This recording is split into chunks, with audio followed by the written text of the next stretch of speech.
नमस्कार दोस्तों, स्वागत है आपका स्टडी आउटलुक पर। आज हम जीव विज्ञान से संबंधित महत्वपूर्ण प्रश्नों को सॉल्व करेंगे। तो आइए शुरुआत करते हैं।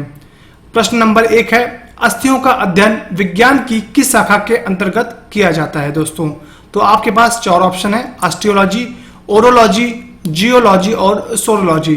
तो इसका सही आंसर क्या होगा दोस्तों? तो इसका सही आंसर है ऑस्टियोलॉजी। ऑस्टियोलॉजी के अंतर्गत हम अस्थियों का अध्ययन करते हैं। अगर बात करें हम ओरोलॉजी के बारे में, तो ओरोलॉजी के अंतर्गत हम पर्वतों का अध्ययन करते हैं दोस्तों। जियोलॉजी के अंतर्गत हम लोग पृथ्वी की आंतरिक संरचना के बारे में अध्ययन करते हैं, ठीक है दोस्तों। और जो सेरोलॉजी है, सेरोलॉजी के अंतर्गत हम रुधिर सीरम का अध्ययन करते हैं। आइए अगले प्रश्न की ओर बढ़ते हैं दोस्तों। हाइड्रोपोनिक्स क्या है? 4 ऑप्शन है आपके पास, मृदा विहीन पादप संवर्धन, पादप में कलम लगाना, सब्जियों का अध्ययन या जल संरक्षण। तो दोस्तों इसका सही आंसर है मृदा विहीन पादप संवर्धन। इसके अंतर्गत हम जो भी पेड़ पौधे होते हैं उनको हम जल के माध्यम से पोषक तत्व प्रदान करते हैं और उनका जो रोपण है वो पानी में किया जाता है, ना कि भूमि में, ठीक है दोस्तों। आइए आगे बढ़ते हैं। हड्डियों की पढ़ाई विज्ञान की किस शाखा के अंतर्गत होती है दोस्तों? तो अभी हमने जो पहला प्रश्न कराया था तो उसका सही आंसर है ऑस्टियोलॉजी। ऑस्टियोलॉजी के अंतर्गत हम हड्डियों की पढ़ाई करते हैं। सर्पों के विषय में जानकारी प्राप्त करना कहलाता है। 4 ऑप्शन आपके पास, सर्पेंटोलॉजी, आर्निथोलॉजी, इक्थियोलॉजी और हर्पेंटोलॉजी। तो दोस्तों इसका सही आंसर क्या है? अगर हम बात करें सर्पेंटोलॉजी की, तो सर्पेंटोलॉजी ही इसका सही आंसर है। सर्पेंटोलॉजी के अंतर्गत ही हम सर्पों के विषय में अध्ययन करते हैं। अगर बात करें ऑर्निथोलॉजी, तो ऑर्निथोलॉजी के अंतर्गत दोस्तों हम लोग पक्षियों के बारे में अध्ययन करते हैं। इक्थियोलॉजी के अंतर्गत दोस्तों हम मछलियों का अध्ययन करते हैं। और हर्पेंटोलॉजी के अंतर्गत दोस्तों हम किसका अध्ययन करते हैं? उभयचरों का और सरीसृपों के बारे में अध्ययन करते हैं, ठीक है दोस्तों। तो 4 के चारों ऑप्शन आपको पता होना चाहिए और उसकी जो डिटेल्ड इंफॉर्मेशन है आपके पास होनी चाहिए। आइए अगले प्रश्न की ओर बढ़ते हैं। निम्न में से बेमेल को ज्ञात कीजिए। 4 ऑप्शन है दोस्तों आपके पास, पैथोलॉजी, साइकोलॉजी और बैक्टीरियोलॉजी तथा फिजियोलॉजी। तो दोस्तों आप अगर मेडिकल सेक्टर से हैं या सामान्यतः भी अगर आप मेडिकल सेक्टर से नहीं हैं तो आप देखते होंगे कि पैथोलॉजी डॉक्टरी पेशे के अंतर्गत आती है। बैक्टीरियोलॉजी दोस्तों ये भी डॉक्टरी पेशे के अंतर्गत आती है और फिजियोलॉजी भी डॉक्टरी पेशे के अंतर्गत आती है। या जो साइकोलॉजी है ये थोड़ा डिफरेंट है, ठीक है दोस्तों। तो साइकोलॉजी मनोविज्ञान है और यह थोड़ा डिफरेंट पेशा है, इसलिए यह निम्न में से बेमेल है। वर्तमान प्रमाण के अनुसार पृथ्वी पर जीवन का उद्गम हुआ है लगभग। तो दोस्तों इसका सही आंसर क्या होगा आप बताइए? तो दोस्तों इसका सही आंसर है 2 अरब वर्ष पूर्व। 2 अरब वर्ष पूर्व पृथ्वी पर जीवन का उद्गम हुआ था, ठीक है दोस्तों। आइए अगले प्रश्न की ओर बढ़ते हैं। जैव विकास को सर्वप्रथम किसने समझाया था? 4 ऑप्शन दोस्तों आपके पास, आइंस्टीन, चार्ल्स डार्विन, न्यूटन और लैमार्क। तो दोस्तों इसका सही आंसर है लैमार्क। लैमार्क ने जैव विकास को सर्वप्रथम समझाया था, ठीक है दोस्तों। लैमार्क के द्वारा ही जैव विकास की परिकल्पना प्रस्तुत की गई थी। आप जानते होंगे लैमार्क कहाँ से थे दोस्तों? तो यह फ्रांस से थे, फ्रांस के निवासी थे दोस्तों। और इनका पूरा नाम क्या था? Jean Baptiste Lamarck. और इन्होंने एक किताब लिखी थी दोस्तों, फिलॉसफी जूलॉजिक, ठीक है दोस्तों। तो इनकी किताब का क्या नाम है दोस्तों? Philosophy zoologic.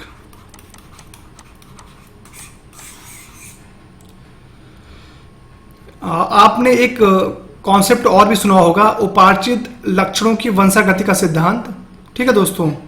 तो ये जो उपार्जित लक्षणों का जो वंशागति का सिद्धांत है इसे भी लैमार्क के द्वारा दिया गया है। कौन सा सिद्धांत दोस्तों?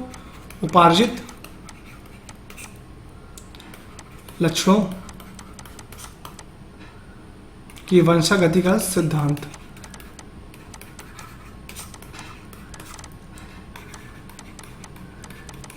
तो यह भी दोस्तों किसके द्वारा दिया गया है? यह भी लैमार्क के द्वारा दिया गया है। आइए आगे बढ़ते हैं। विकासवाद का सिद्धांत किसने प्रतिपादित किया? आपके पास 4 ऑप्शन है, बताइए दोस्तों इसमें से कौन सा सही आंसर है इसका। तो दोस्तों इसका सही आंसर है डार्विन ने। डार्विन ने विकासवाद का सिद्धांत प्रतिपादित किया था। इन्हें हम चार्ल्स डार्विन के नाम से भी जानते हैं। इन्होंने क्या कहा था? कहा था कि प्रकृति जो है वो क्रमिक रूप से परिवर्तन द्वारा अपना विकास करती है। अर्थात कुछ समय पहले मान लीजिए कुछ और था, कुछ और परिस्थितियां थी, कुछ और जीव जंतु थे, लेकिन प्रकृति ने कुछ समय पश्चात अपने अंदर परिवर्तन किया और कुछ नए जीव जंतु कुछ समय पश्चात दिखाई पड़े। तो इसे ही हम विकासवाद का क्रमिक परिवर्तन सिद्धांत कहते हैं। और जो आज का हमारा जीव विज्ञान का सिद्धांत है, जो उसका आधार है, वो यही विकासवाद का सिद्धांत हुआ है। डार्विन द्वारा प्रस्तुत प्राकृतिक वर्णवाद निम्न में से किस पर आधारित है? दोस्तों 4 ऑप्शन आपके पास है। डार्विन ने दिया था प्राकृतिक वर्णवाद, ठीक है दोस्तों। तो यह किस पर आधारित है बताइए दोस्तों। तो दोस्तों इसका सही आंसर है उपयुक्त सभी। डार्विन ने जो प्राकृतिक वर्णवाद का सिद्धांत दिया, दोस्तों जब भी वर्णवाद आए तो आप इसको डार्विन से जोड़ दीजिएगा, ठीक है दोस्तों। टेक्निक बता रहे हैं, जैसे वर्ण है तो यहाँ पे डार्विन है, डा है, और यहाँ पे ड़ा है, तो ऐसे को रिलेट कर लीजिएगा कुछ।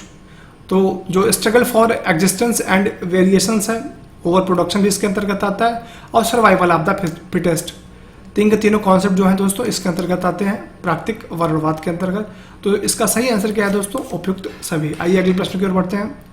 पृथ्वी पर सबसे पुराना जीव कौन सा है? तो दोस्तों इसका सही आंसर क्या होगा? इसका सही आंसर है दोस्तों नीलहरित शैवाल। पृथ्वी पर जो सबसे पुराना जीव है वो नीलहरित शैवाल को माना जाता है।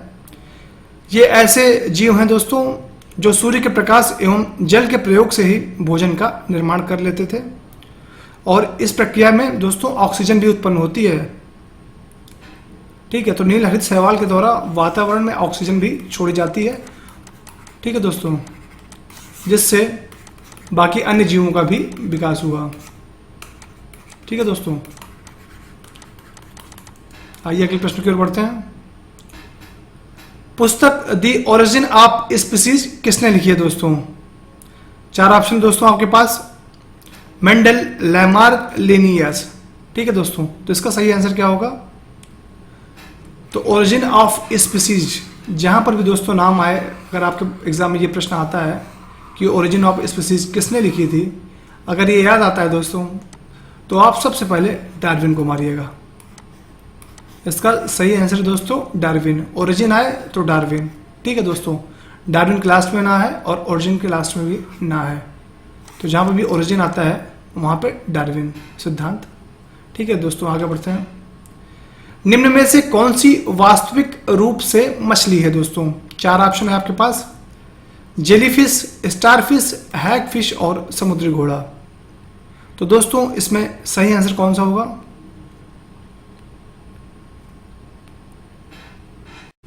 इसका सही ऑप्शन है दोस्तों समुद्री घोड़ा। समुद्री घोड़ा ही वास्तविक रूप से मछली है, बाकी ना जेलीफिश मछली है, ना स्टारफिश, ना ही हैगफिश। तो दोस्तों ये तीनों ऑप्शन जो हैं ये अपने आप ही हट जाएंगे, और लास्ट में जो ऑप्शन बचेगा वो है समुद्री घोड़ा। आइए अगले प्रश्न की ओर बढ़ते हैं। विकास के उत्परिवर्तन सिद्धांत का प्रतिपादन किया था, किसने किया था दोस्तों? 4 ऑप्शन है आपके पास, डार्विन, लैमार्क, हक्सले या ह्यूगो डी व्रीज ने। तो दोस्तों इसका सही आंसर है ह्यूगो डी व्रीज, ठीक है दोस्तों। ह्यूगो डी व्रीज के द्वारा ही विकास के उत्परिवर्तन का सिद्धांत दिया गया था। इसके अनुसार दोस्तों जो नई जाति है उसकी जो उत्पत्ति है अचानक एक ही बार में होने वाली अस्पष्ट तथा अस्थायी बड़ी विभिन्नताओं के कारण होती है। तो दोस्तों जो उत्परिवर्तन सिद्धांत आपने सुना है, तो दोस्तों उसका संबंध इसी से है। आइए अगले प्रश्न की ओर आगे बढ़ते हैं।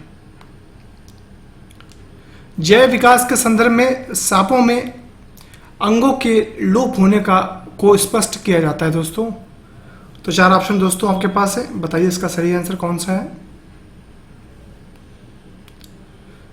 तो दोस्तों इसका सही आंसर है अंगों का उपयोग तथा अनुपयोग किए जाने से।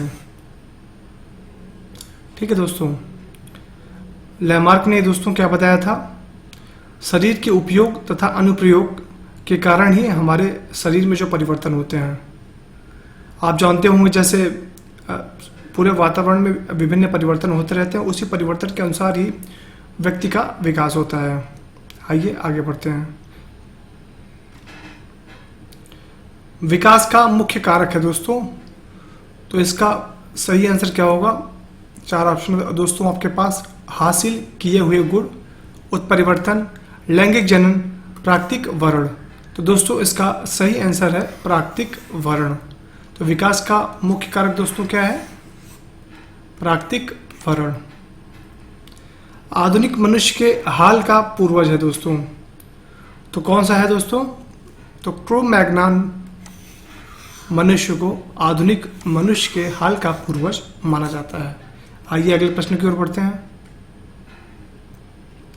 भारत की विशाल वन्य बिल्लियों में से किसके बारे में कहा जाता है कि वह हाल ही में विलुप्त हो गई है। तो दोस्तों चीता, जो कि भारत में विलुप्त हो चुका है, इसका सही आंसर होगा। आइए अगले प्रश्न की ओर बढ़ते हैं। आर्कियोप्टेरिस किन वर्गों के प्राणियों के बीच की योजक कड़ी है दोस्तों।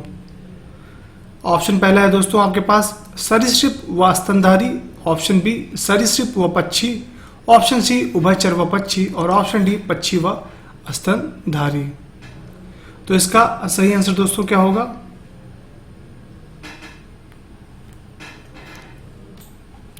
तो दोस्तों इसका सही आंसर है सरीसृप व पक्षी।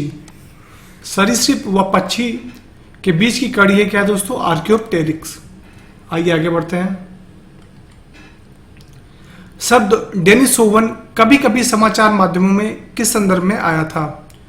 4 ऑप्शन दोस्तों, एक प्रकार के डायनासोर का जीवाश्म, सेकंड ऑप्शन दोस्तों एक आदिमानव जाति, थर्ड ऑप्शन है भारतीय उपमहाद्वीप के इतिहास में एक भूवैज्ञानिक कल्प, और फोर्थ ऑप्शन दोस्तों पूर्वोत्तर भारत में प्राप्त एक गुफा तंत्र। तो दोस्तों इसका सही ऑप्शन क्या है, इसका सही ऑप्शन दोस्तों एक आदिमानव जाति। ठीक है दोस्तों, आइए आगे बढ़ते हैं। आर्कियोप्टेरिक्स क्या है दोस्तों। 4 ऑप्शन है दोस्तों आपके पास, जुरासिक युग का सर्वपुरातन पक्षी, जुरासिक काल का सरीसृप, ट्राइएसिक तथा जुरासिक दोनों कालों का सरीसृप, और फोर्थ ऑप्शन है ट्राइएसिक काल का सरीसृप। तो दोस्तों इसका सही आंसर क्या होगा, इसका सही आंसर है जुरासिक युग का एक सर्वपुरातन पक्षी। तो आर्कियोप्टेरिक्स क्या है दोस्तों, सर्वपुरातन पक्षी है, वो भी किस युग का, जुरासिक युग का। आइए अगले प्रश्न की ओर बढ़ते हैं।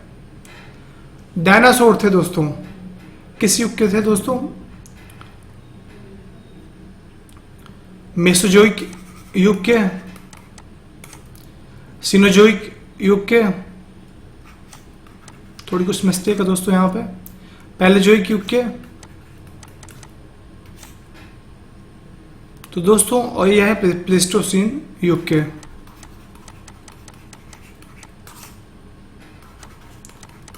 तो दोस्तों इसमें से सही आंसर कौन सा होगा, तो दोस्तों जो डायनासोर थे वो मेसोजोइक युग के थे। ठीक है दोस्तों, आइए आगे बढ़ते हैं।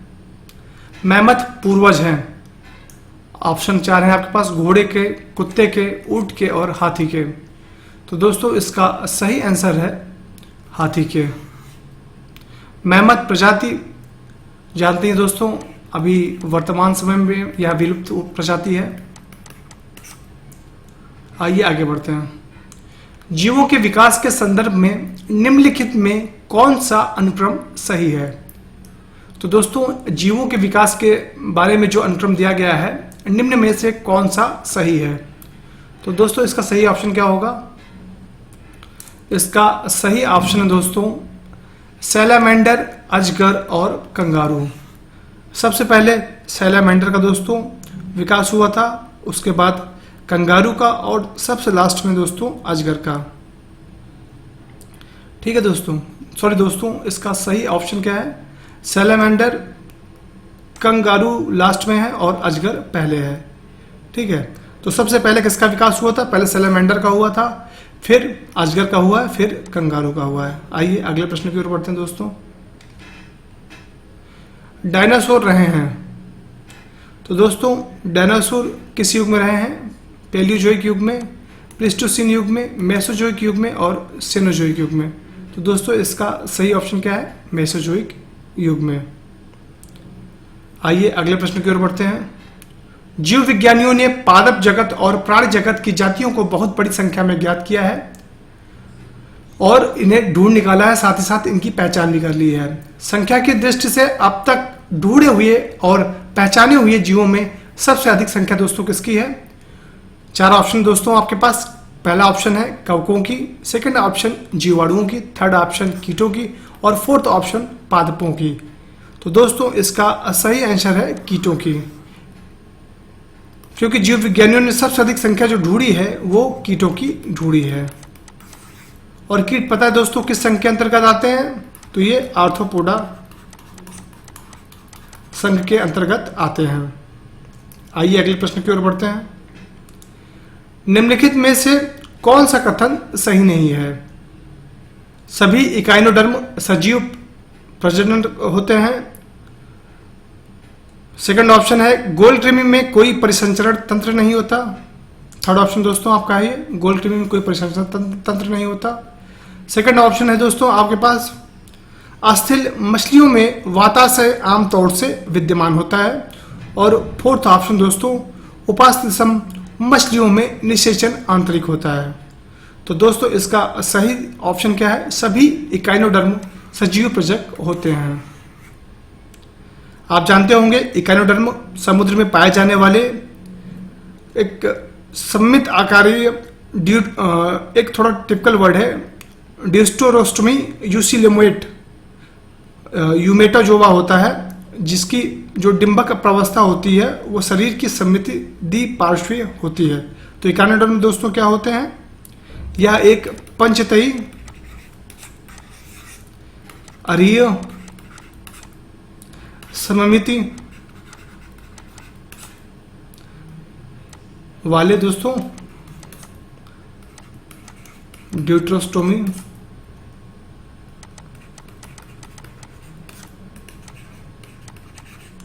यूसिलोमेट यूमेटोजोआ होते हैं। आइए अगले प्रश्न की ओर बढ़ते हैं। गर्म रुधिर वाले जंतु वे होते हैं जो अपने शरीर के तापक्रम को वातावरण के तापक्रम से नीचा रखते हैं, वातावरण के तापक्रम से ऊंचा रखते हैं, हमेशा एक सा बनाए रखते हैं और वातावरण के तापक्रम के बराबर बनाए रखते हैं दोस्तों। तो इसका सही आंसर क्या होगा? इसका सही आंसर है दोस्तों हमेशा एक सा बनाए रखते हैं। दोस्तों जो गर्म रुधिर वाले जंतु होते हैं उनके बारे में एक महत्वपूर्ण फैक्ट है दोस्तों कि ये जो इनका ब्लड का टेम्परेचर होता है, इनका जो बॉडी का टेम्परेचर होता है हमेशा एक सा बना रहता है। इन्हें हम होम्योथर्मल भी कहते हैं, क्योंकि दोस्तों इनके शरीर का जो ताप होता है वह जो एटमॉस्फेयर का टेम्परेचर होता है उससे बिल्कुल भी प्रभावित नहीं होता। इसके अंतर्गत दोस्तों कौन कौन से आते हैं गर्म रुधिर वालों में? मनुष्य आता है दोस्तों,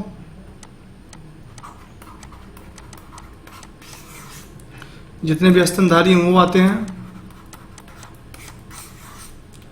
पक्षी आते हैं दोस्तों। ठीक है, तो कभी एग्जाम में अगर पूछा जाता है दोस्तों कि कौन कौन से ऐसे प्रजातियां हैं जो गर्म रुधिर श्रेणी में आती हैं, तो इसके अंतर्गत दोस्तों मनुष्य आएंगे, स्तनधारी आएंगे और पक्षी आएंगे। अगर हम बात करें असमतापी के बारे में, जिसे हम ठंडे रुधिर वाले जंतु के नाम से जानते हैं, तो दोस्तों इनके जो बॉडी का टेम्परेचर होता है एटमॉस्फेयर के अकॉर्डिंग चेंज होता रहता है। जैसे मछलियाँ हो गई, ठीक है दोस्तों, मछलियाँ जो होती हैं इनका टेम्परेचर बॉडी का चेंज होता रहता है अकॉर्डिंग टू एटमॉस्फेयर।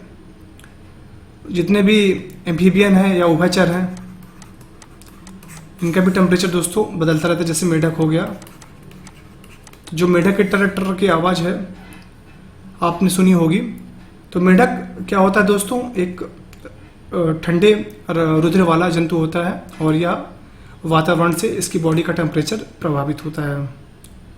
और जो रेप्टाइल्स होते हैं दोस्तों, जिसे हम सरीसृप के नाम से भी जानते हैं, यह भी ठंडे रक्त वाले होते हैं।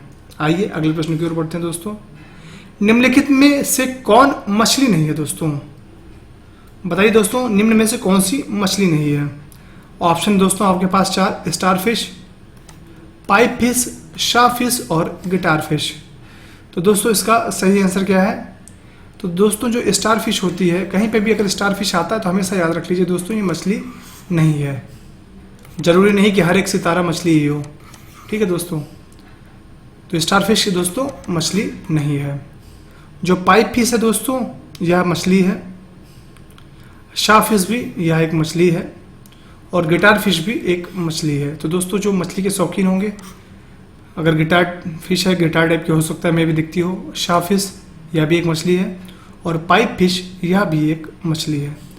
आइए अगले प्रश्न की ओर बढ़ते हैं।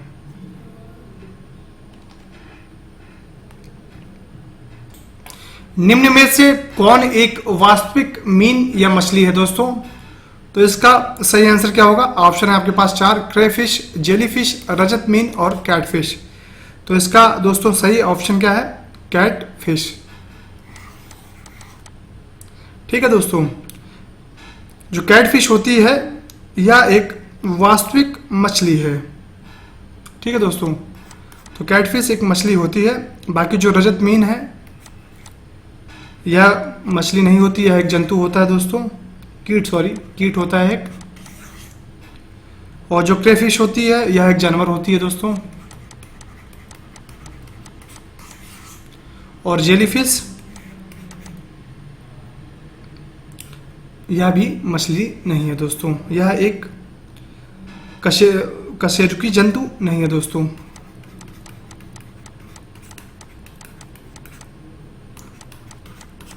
तो दोस्तों जेलीफिश भी एक मछली नहीं है। आइए आगे बढ़ते हैं। निम्नलिखित में से कौन एक मछली है? 4 ऑप्शन दोस्तों आपके पास: समुद्री गाय, समुद्री कुकुम्बर, समुद्री घोड़ा और समुद्री बाघ। तो दोस्तों बताइए इसमें से कौन सा सही आंसर है? तो समुद्री घोड़ा दोस्तों यह एक मछली है। तो दोस्तों हो सकता है कि यह मछली घोड़े के जैसे दिखती हो, इसलिए इसका नाम समुद्री घोड़ा हो। ठीक है, तो समुद्री घोड़ा दोस्तों क्या है? एक मछली है। आइए अगले प्रश्न की ओर बढ़ते हैं। निम्न में कौन सा स्तनपायी है? 4 ऑप्शन दोस्तों आपके पास: शार्क, ऑक्टोपस, स्क्विड और व्हेल। तो दोस्तों इसका सही आंसर है व्हेल। व्हेल एक स्तनपायी जीव है। आइए अगले प्रश्न की ओर बढ़ते हैं। व्हेल निम्न वर्गों में से किस वर्ग का प्राणी है दोस्तों? तो स्तनपायी के अंतर्गत व्हेल आता है। उड़ने वाला स्तनपायी दोस्तों कौन सा है? तो दोस्तों उड़ने वाला जो स्तनपायी है वो है चमगादड़। चमगादड़ जो है स्तनपायी के अंतर्गत आता है दोस्तों, ध्यान रखिएगा, ये पक्षी में नहीं आता। आइए अगले प्रश्न की ओर बढ़ते हैं। निम्न प्रजातियों में से कौन सी दांत वाली व्हेलों में विशालतम है? 4 ऑप्शन दोस्तों आपके पास: blue whale, finback whale, sperm whale और हम्पबैक व्हेल। तो दोस्तों इसका सही आंसर है स्पर्म व्हेल। स्पर्म व्हेल दोस्तों दांत वाली व्हेलों में सबसे विशालतम है। अगला प्रश्न है दोस्तों, निम्नलिखित में से कौन अंडे देता है और सीधे बच्चे नहीं देता? तो इसका सही आंसर क्या होगा दोस्तों? आपके पास 4 ऑप्शन है: एकेडिना, व्हेल, सेही और कंगारू। तो ये दोस्तों कौन अंडे देता है? ध्यान रखिएगा, ये बच्चे नहीं देता। तो दोस्तों एकेडिना अंडे देता है। देखिए अंडे का डा आता है और एकेडिना का डा। तो दोस्तों कभी ऑप्शन मिलता है तो डाटा मिला लीजिएगा। एकेडिना दोस्तों क्या देता है? अंडे देता है। अच्छा, आपने प्लेटिपस के बारे में भी सुना होगा, ये भी एक स्तनपायी है और यह भी अंडे देता है। तो एकेडिना और प्लेटिपस दो के दोनों अंडे देते हैं। आइए अगले प्रश्न की ओर बढ़ते हैं। निम्नलिखित उड़ने वाले जीवों में से कौन सी पक्षी वर्ग में नहीं आता। तो दोस्तों इसका सही ऑप्शन है चमगादड़, अभी आपने पढ़ा है। आइए अगले प्रश्न की ओर बढ़ते हैं। निम्नलिखित जंतुओं पर विचार कीजिए दोस्तों। समुद्री गाय, समुद्री सिंह, समुद्री घोड़ा, उपयुक्त में से कौन सा या से स्तनधारी हैं? तो दोस्तों इसका सही आंसर क्या होगा? तो दोस्तों इसका सही आंसर है समुद्री गाय और समुद्री घोड़ा। ठीक है दोस्तों, तो जो स्तनधारी है इसमें कौन कौन है दोस्तों?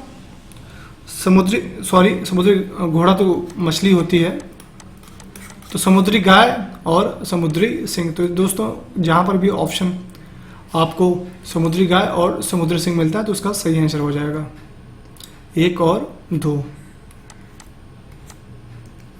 ठीक दोस्तों, आइए आगे बढ़ते हैं। डॉल्फिन वर्गीकृत किए जाते हैं। तो दोस्तों आपके पास 4 ऑप्शन है, उभयचर, मत्स्य वर्ग में, सरीसृप वर्ग में और स्तनी में। तो दोस्तों इसका सही आंसर क्या होगा? 2 सेकंड का दोस्तों समय है आपके पास, बताइए। तो दोस्तों डॉल्फिन स्तनी वर्ग में आते हैं। आप जानते होंगे डॉल्फिन एक जलीय जंतु है और यह पता ही यह स्तनधारियों में आता है। और आप जानते होंगे डॉल्फिन एक बहुत ही बुद्धिमान जीव है, बहुत इसको बुद्धिमान माना जाता है डॉल्फिन को। और जो इनके अंदर दोस्तों एक चूचुक उपस्थित होता है। ध्यान रखिएगा, अगर कभी एग्जाम में आता है कि चूचुक किसके अंदर उपस्थित होता है, तो जो चूचुक है वो डॉल्फिन के अंदर उपस्थित होता है। आइए अगले प्रश्न की ओर बढ़ते हैं। निशंस प्राणी कौन सा है? तो दोस्तों 4 ऑप्शन है आपके पास, व्हेल, पेंगुइन, ऑटर और कछुआ। तो दोस्तों ऑटर इसका सही आंसर है दोस्तों। तो इसको हम निशंस प्राणी भी कहते हैं। इसका एक अन्य नाम है दोस्तों, ऑटर को हम उदबिलाव के नाम से भी जानते हैं। यह एक निशंस प्राणी है। और दोस्तों एक बात ध्यान रखिएगा, जो ऑटर है ना दोस्तों, यह भी एक स्तनधारी है। ठीक है दोस्तों, आइए अगले प्रश्न की ओर बढ़ते हैं। निम्नलिखित में से सील किस जाति का है? 4 ऑप्शन दोस्तों आपके पास, पक्षी, मछली, सरीसृप और स्तनपायी। तो दोस्तों सील किसके अंतर्गत आता है? तो दोस्तों एक सील स्तनपायी के अंतर्गत आता है। आप जानते होंगे सील का एक अन्य नाम है फोका भी कहते हैं इसको, फोका। और दोस्तों यहाँ किस वर्ग में आता है? तो यह कार्निवोरा वर्ग के अंतर्गत भी आता है।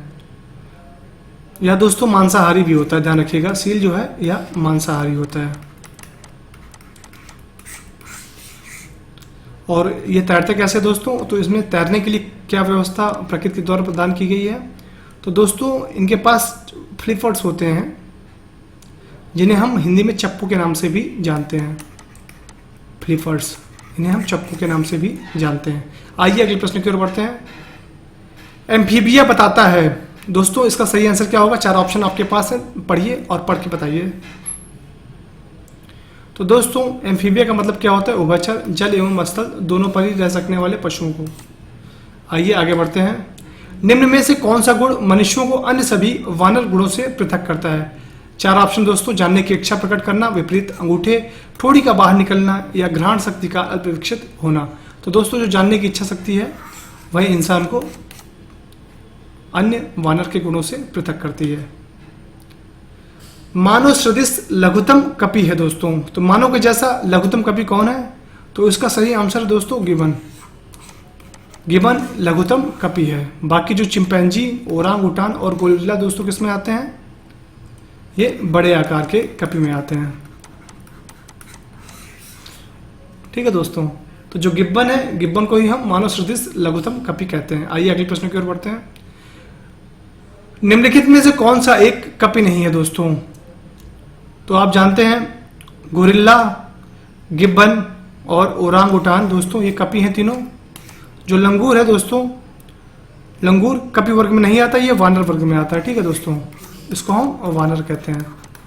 बाकी गोरिल्ला, गिब्बन और ओरांग-उटान किस में आता है? कपि में। ठीक है दोस्तों, लंगूर किस में आता है? आपने सुना होगा लंगूर बंदर कहते हैं, तो ये वानर वर्ग में आता है। आइए अगले प्रश्न की ओर बढ़ते हैं दोस्तों। निम्नलिखित में से किस जंतु में खुर नहीं पाए जाते दोस्तों? तो दोस्तों इसका सही ऑप्शन है गीदड़। गीदड़ को छोड़ के हिरण में भी खुर पाए जाते हैं, जेब्रा में भी खुर पाए जाते हैं और घोड़े में भी खुर पाए जाते हैं। आइए अगले प्रश्न की ओर बढ़ते हैं दोस्तों। नीलगाय निम्नलिखित में से किस कुल के अंतर्गत आती है? तो दोस्तों इसका सही आंसर है हिरण। नीलगाय जो है दोस्तों वो हिरण कुल के अंतर्गत आती है। और आपको एक बात और बता देता हूं दोस्तों इसके बारे में। भारत में जितनी भी हिरण की प्रजातियां पाई जाती हैं उनमें जो सबसे बड़ी हिरण की प्रजाति है वो है नीलगाय। और दोस्तों इनमें क्या होता है, इनमें जो इनकी जो सींग होती है वो हमेशा के लिए होती है दोस्तों। इनकी सींग हर साल गिरकर नए सिरे से नहीं उगते हैं, ठीक है दोस्तों। तो एक बार जो सींग इनके अंदर उग आती है वो बार बार गिरती नहीं और ना ही बार बार उगती है। आइए अगले प्रश्न की ओर बढ़ते हैं। सबसे बड़ा अकशेरुकी है। 4 ऑप्शन दोस्तों आपके पास, ऑक्टोपस, स्क्विड, कोरल और जेलीफिश। तो दोस्तों सबसे बड़ा अकशेरुकी है, कशेरुकी नहीं दोस्तों, ध्यान रखिएगा अकशेरुकी पूछा है। तो दोस्तों इसका सही आंसर है स्क्विड सबसे बड़ा अकशेरुकी है। और दोस्तों इसकी जो लंबाई है लगभग 14 मीटर तक होती है, ठीक है। आइए अगले प्रश्न की ओर बढ़ते हैं। ऑक्टोपस क्या है दोस्तों? 4 ऑप्शन है आपके पास, सूलचर्मी है, एक संधिपाद है, एक हेमिकार्डा है और एक मृदुकवची है जिसे हम मोलस्क भी कहते हैं। तो इसका सही ऑप्शन दोस्तों है ऑक्टोपस एक मृदुकवची या मोलस्क है। आइए अगले प्रश्न की ओर बढ़ते हैं। व्हाइट लेग हार्न एक किस्म है दोस्तों, किस चीज की एक किस्म है? तो व्हाइट लेग हार्न दोस्तों यह एक कुक्कुटों की एक किस्म है। आइए अगले प्रश्न की ओर बढ़ते हैं। निम्नलिखित में से कौन सा कीट नहीं है दोस्तों? 4 ऑप्शन है आपके पास, खटमल, मकड़ी, मच्छर और घरेलू मक्खी। तो दोस्तों जो मकड़ी है वह कीट नहीं है, क्योंकि जितने भी कीट होते हैं दोस्तों उनमें 6 पैर पाए जाते हैं, लेकिन जो मकड़ी है इसमें 8 पैर पाए जाते हैं। धन्यवाद दोस्तों। भविष्य में और भी बेहतरीन वीडियोस पाने के लिए आप हमारे चैनल को लाइक, शेयर और सब्सक्राइब करना ना भूलें दोस्तों। धन्यवाद।